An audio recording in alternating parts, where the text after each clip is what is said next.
There are systems out there, and I would dare call them advanced gel nail technology, that allows you just to remove the shine.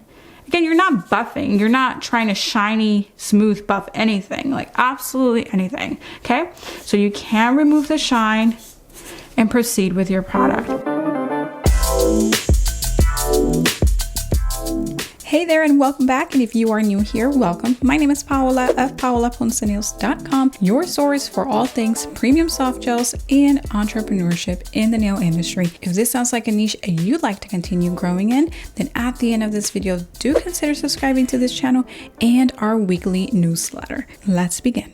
Let's talk about buff prep or etch prep. What is the difference? When should you use one? Should you just use one or the other? Now, this is my personal file, so sorry for it being a little dirty. So here's the thing. In order to decide what you're going to use to prep the nail, you actually have to know the products that you're working and really go by what your manufacturer requires. So if your manufacturer requires that you etch the nail, then go ahead and etch the nail. Now, if you're wondering what the difference is, then let me explain. Etch prep means that you leave a little bit of texture on the nail plate. Let me show you. Do you see that? Do you see that little texture that I created with my board file? I really tried to leave a print of my board on there so that you can see, okay? What is a buff prep? So when you're buff prepping, you are taking a buffer and you are removing the shine from the nail. Now, hear me out. There's a little bit of a confusion out there, okay? And actually there's not a confusion, but more like a controversy. There are two camps, right? There's one camp that's like, no, you always have to etch the nails. Etch prep is the way. It's always been the way. That's how we prep the nails, right? And there is another camp, and I'm partially part of this camp, that says, no, you can definitely take a sponge buffer, remove the shine, and your product will adhere because new product technology already has great adhesion in the product or the base gel itself, right? We don't use bonders or primers. As you may know, my channel is a structured soft gel specialist kind of channel. And yes, we talk those kind of gel nails and entrepreneurship. So yeah, I can tell you with certainty, with the 4 years that I was in the salon strictly doing structured soft gel, so I was a structured soft gel specialist, that's the only thing I did, that buff prep 100% always worked for me, okay? I had services that lasted at least 3 weeks, up to 6 weeks. So this is not theory. This is not like, I think it works. It'd be good if you just like, you know, like not reduce the nail too much and use a sponge buffer. Like this has nothing to do with that. And let me explain. So what I specialize in the salon, and a lot of you know this, is potted soft gel systems. Now, potted soft gel systems, even though they've been in circulation since their invention back in the 80s, actually those systems require that you just remove the shine from the nail and apply the product. That is how that product works, okay? There is no arguing, there is no nothing. This product, and I can tell you which one I'm talking about, is Biosculpture Gel. Biosculpture Gel works on the natural nail plate with just a sponge buffer. In fact, we can actually reduce the grit down to a 200 grit, and that gel product will last. Guaranteed. I used it all day, every day. It was my preferred base gel in the salon. So this is coming from actual factual services that lasted, again, 3+ weeks, because the gel nail technology was already there, and that's what gave me the results. I went by the manufacturer's recommendation. All you have to do is remove the shine from that nail, apply our potted soft gel base, which is a high quality base. 25 grams of that base gel is about $130. And yes, I spoiled my clients with that. So again, that works. Come back with me 10 years ago. I've just completed my first year as an independent nail tech, and I was nowhere near feeling as accomplished as I thought I would be by this time. I was still not fully booked. I was still not as fast as I wanted to be. I still had not found the fun and vibrant, good vibes clientele I thought I'd attract. I was still spending lots of money on materials. I was far, far away from establishing myself as a distinguished independent nail tech. And it would take me another 1.5 years to figure it all out. The good news is that I did. The bad news is that it took me almost 3 times the amount that it could take you today to hit all of those goals. Be fully booked. Be efficiently fast in your services. Work with the clientele you adore and reduce costs significantly so that you can keep as much of your earning as possible. All within a year. How do I know that? Because that is the success that my students are currently having for themselves. If you're a nail enthusiast or even an experienced pro who wants to have a successful nail business as an independent, you are only one nail service away from becoming the go-to, in-demand, top-earning nail tech in your area. Inside my newest training, the roadmap, I'm trimming all of the fat and streamlining the process to nail tech success within a year. Inside the roadmap, I'll teach you my step-by-step and speed tips for the one nail service that is currently keeping techs all over the world booked and busy. Together, we'll frame your business around this one service so that you can learn how to legally set yourself up for business and how to price it for maximum earning potential. If you're thinking about a career in nails and want the very strategic steps to faster success, then you'll want to claim a spot in the roadmap, launching very soon.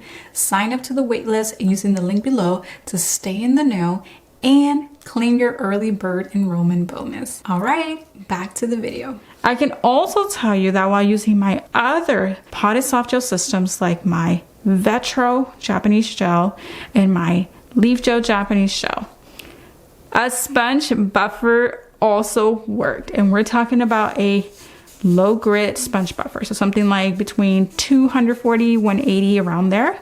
Adhesion. Why?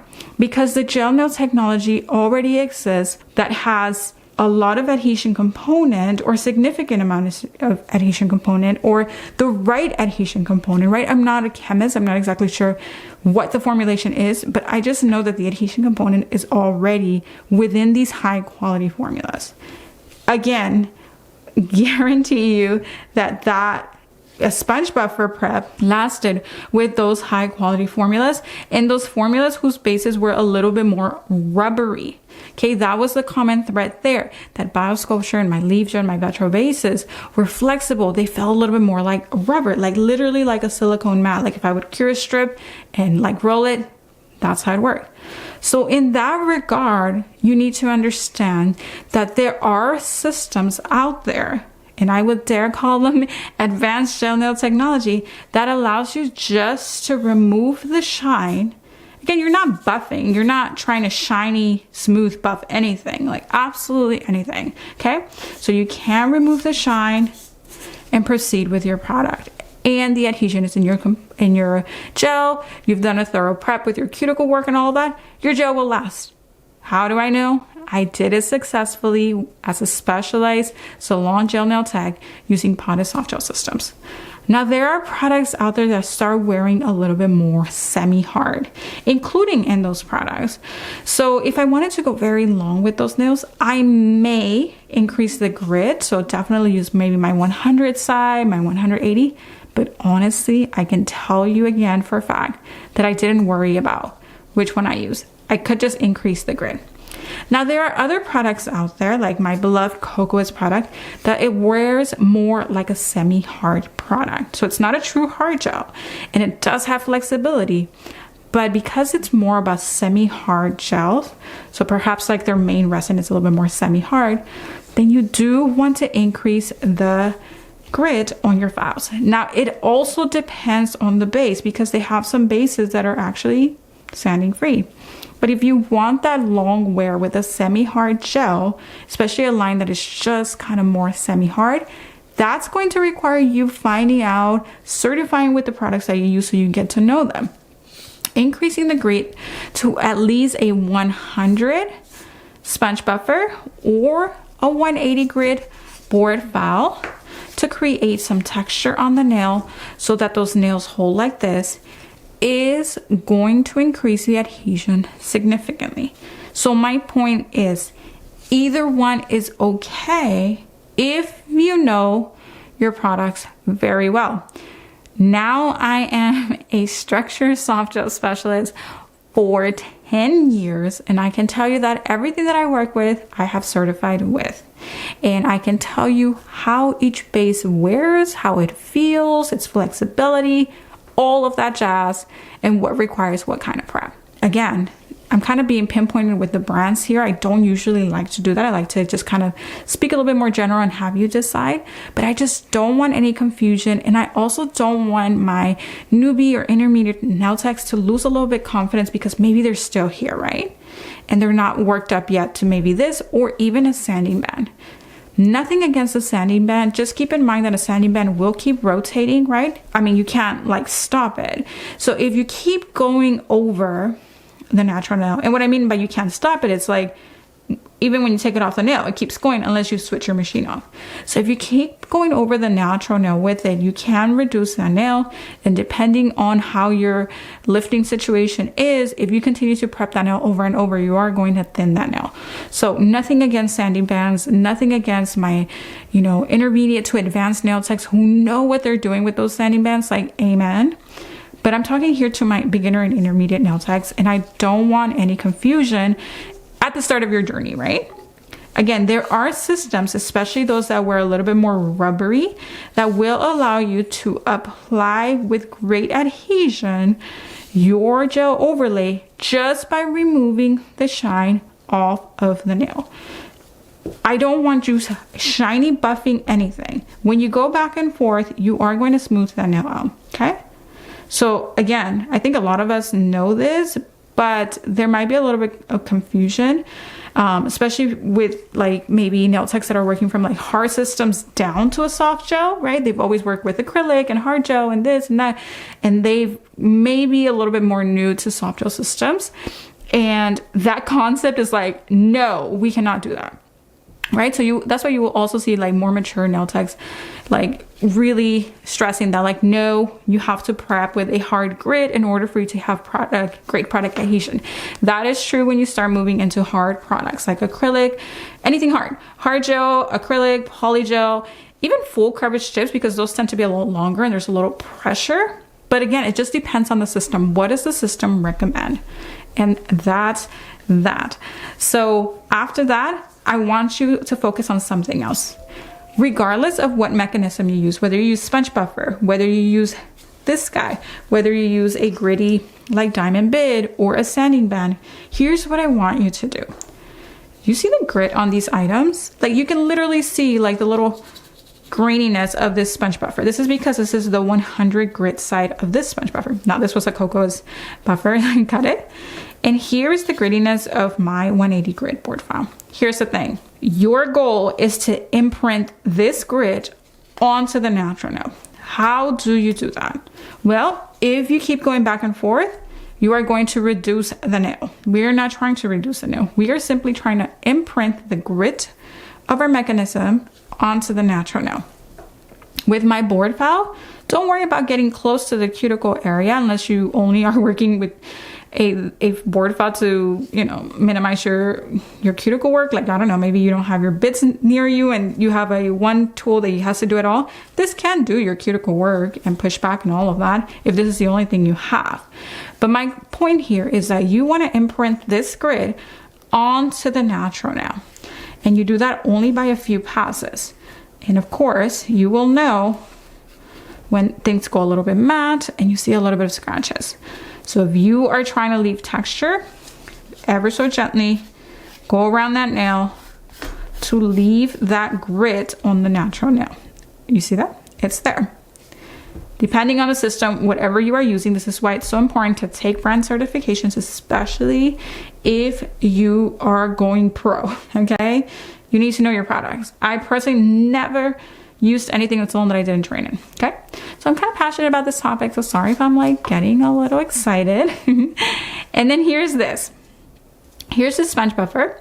Look at the grit on that. There is definitely some graininess on this, and the cheaper quality will have even more grit. They're not bad. That just means that you're just going to have to go in there and remove ever so gently. Okay? Here's the thing. You might be saying, well, Paola, you probably soaked off every single time and that's why you needed to do very gentle prep. No, I was still able to do fills every time. Now, here's the thing. I switch my nails out like every other service just because I wanted my client to have strong product, and the product will wear down. So I want them to have a strong overlay. So I would reduce as I reduce in my procedure of removals and rebalances. You can see that either in my Master Gel Nails course or my Efficient E-Value Masterclass. I'll link those in the description box below if you're interested. But I still did rebalances. Like once I stopped soaking off nails, I never soaked off nails again. Okay? I soak off now maybe for myself, like if I think I'm going to be too rough on my dominant hand, right? That just will help me not be too aggressive with my eval. But other than that, seriously, once I stopped soaking off nails, that was it. And a premium structure soft gel, like the ones that I was working with, potted soft gel systems, allowed me to do that. So again, it just depends on what your system recommends. If you start going semi-hard upward, you may need a little bit coarser. Let the tool do the work. I don't care what you use.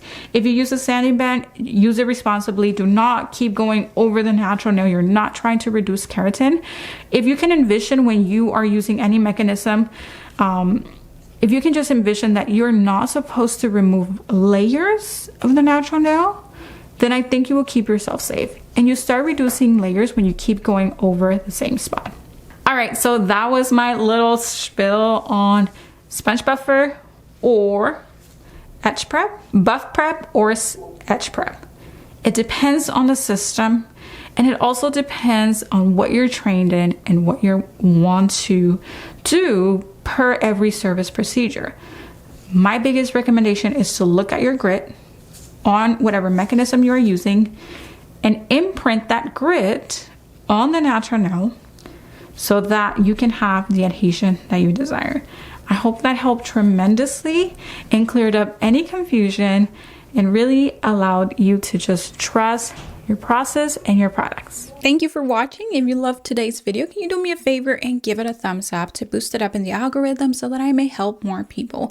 And if you need a little more direction in your nail career, I want to encourage you to join my free masterclass using the link in the description box below. It is available for you to watch immediately for free right now after signing up.